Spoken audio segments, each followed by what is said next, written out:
Hi everyone, my name is Tamar Waffle, otherwise known as Lioness Tamar. I am a business and law graduate, co-founder of my community organization, Gade CIC, founder of the Lioness Circle, and author of The Lioness on Cage. I've always come across as confident and outspoken. Yet, you'll see from my experience how easy it's been for people to put me in boxes, even before they've taken the time to hear my story or to understand my journey. I'll tell you how such judgments, whether conscious or unconscious, have made me feel and how they've contributed to lowering my self-esteem and confidence. Then I'll share my 5 top tips to reducing our own unconscious bias. But first, let me define it.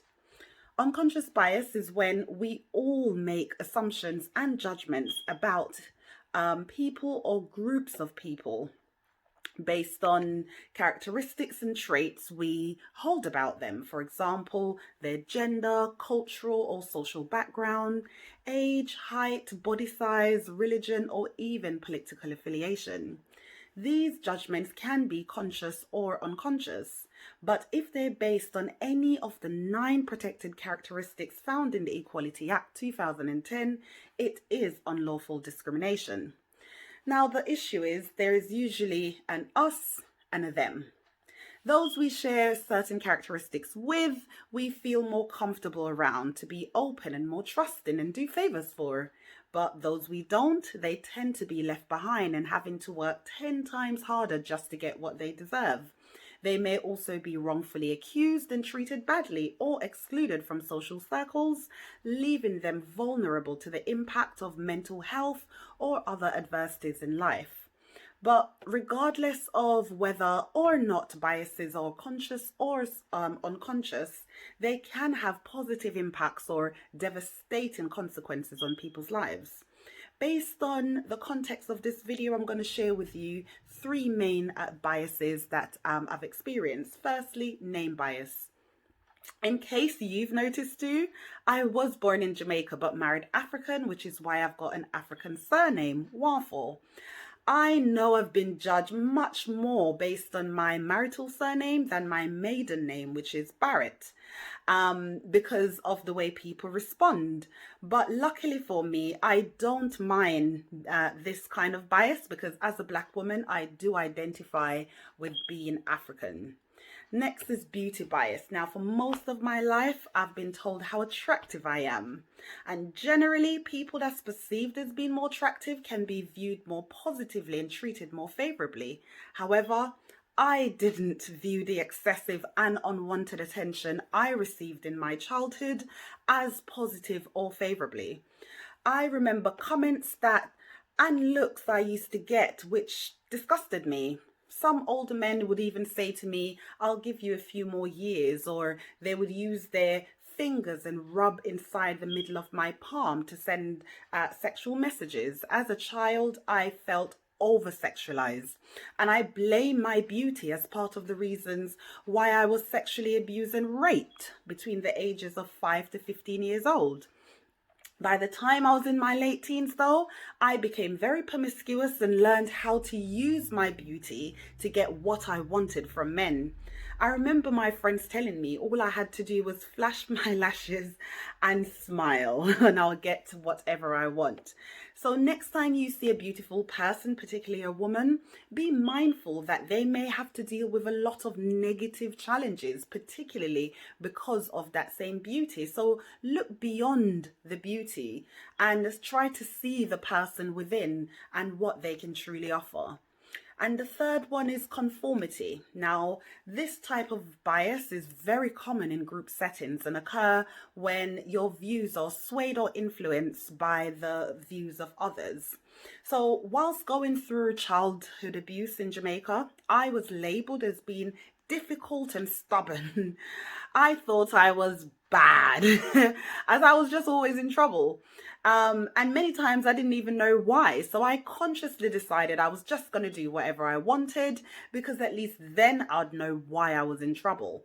Migrating to the UK at 15 years old, I found it to be completely different culture, people and environment than what I was used to. There was no training or guidance to help me adapt to life in Britain.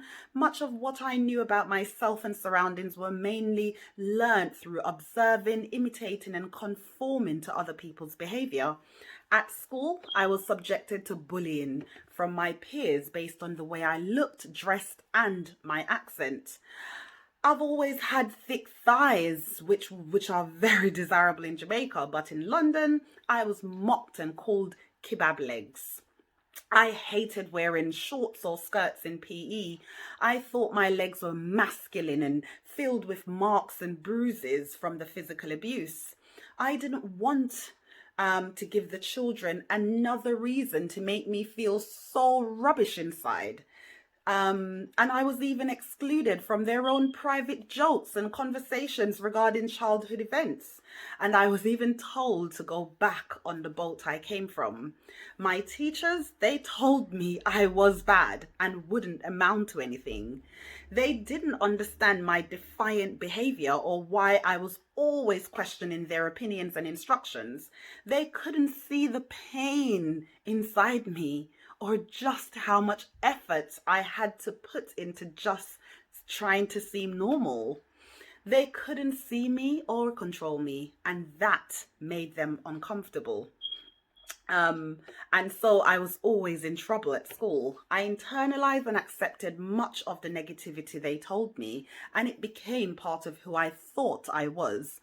Such negative labeling contributed to the self-fulfilling prophecy of myself, and without providing any mental or emotional support to overcoming the severe impact of my childhood trauma, it left me feeling even more vulnerable to further re-victimization. I found solace in a different group of female friends my age who I felt connected to because I saw them in the same box as me. They became my family. As misfits of society, we spent our time sharing various struggles of our lives, particularly to do with lack of education and severe challenges at home to do with poverty or seeing our parents in violent relationship. We knew we had it tough, but we had not the slightest clue of how to get ourselves out, and we had lost all hope in authority because we thought that they were to be blamed or contributed to many of our issues. This group of friends were the only people I felt I could talk to that wouldn't judge me. We spent most of our time running away from our homes, but ended up influencing each other to get involved in various criminal activities such as street robbery and shoplifting, all in aid of feeding ourselves. To us, we were family who looked after each other. And they were the closest I came to feeling loved. Yet to society, we were a gang to be feared and stopped. We were labelled negatively by our families, other gangs, and the community at large. We were banned from attending many places and events, including family gatherings. These judgments and forms of oppression contributed to us seeing ourselves as bad.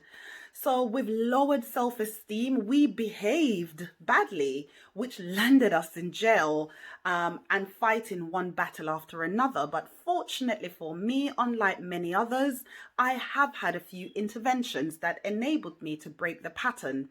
I stopped relying on others to save me, and instead I decided to save myself. This change of mentality redirected my path. In my early 20s, I broke many taboo barriers in my family, navigated the system to seek help from my MP, which then enabled my family and I to receive our indefinite leave to remain in a very short space of time. I went to college to redo my GCSEs and took my A-levels and became the first person in my family to have attended uni and graduated with a degree, which then inspired others to do the same. I held many important job roles at a bank and financial regulator, and after years of ongoing therapy and developing suitable self-help tools, I gave up a successful career in Canary Wharf to find a more satisfying and meaningful life, which is when I set up the Lioness Circle, a specialist by and for provision that empowers women and girls survivors of domestic abuse and sexual violence, particularly those born of the Black and minority ethnic community.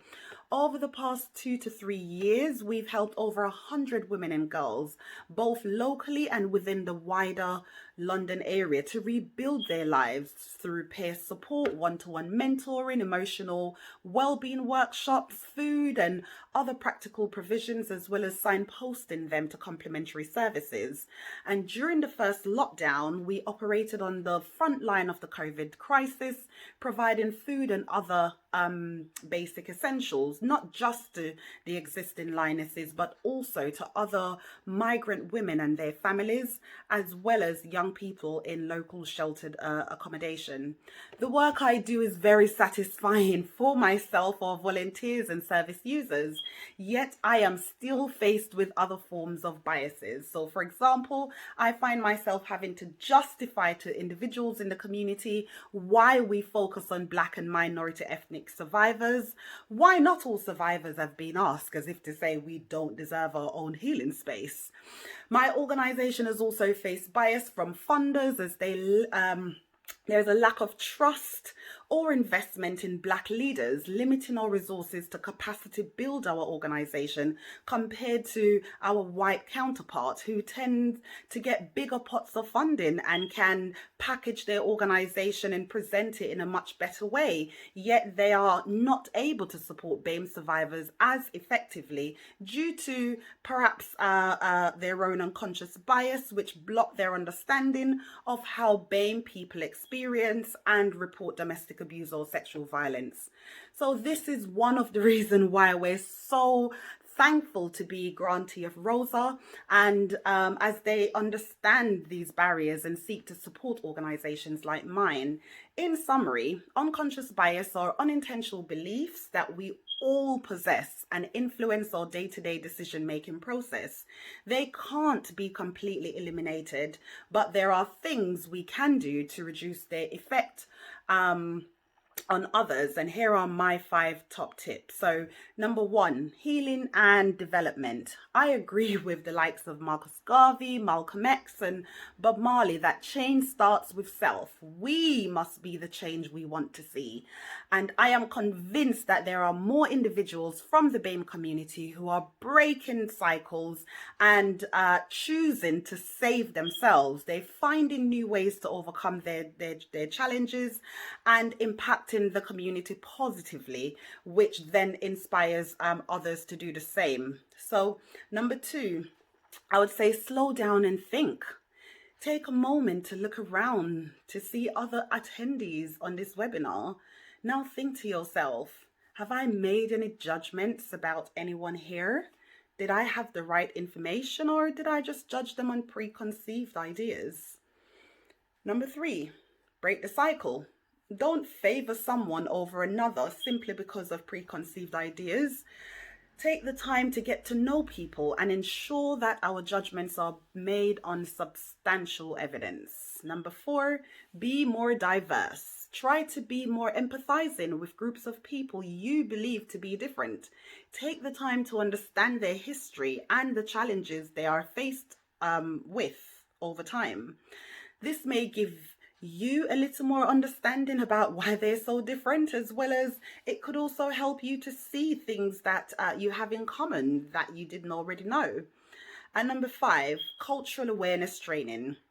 It can help us to understand and appreciate other people, and offers a safe place to recognize and improve unconscious bias.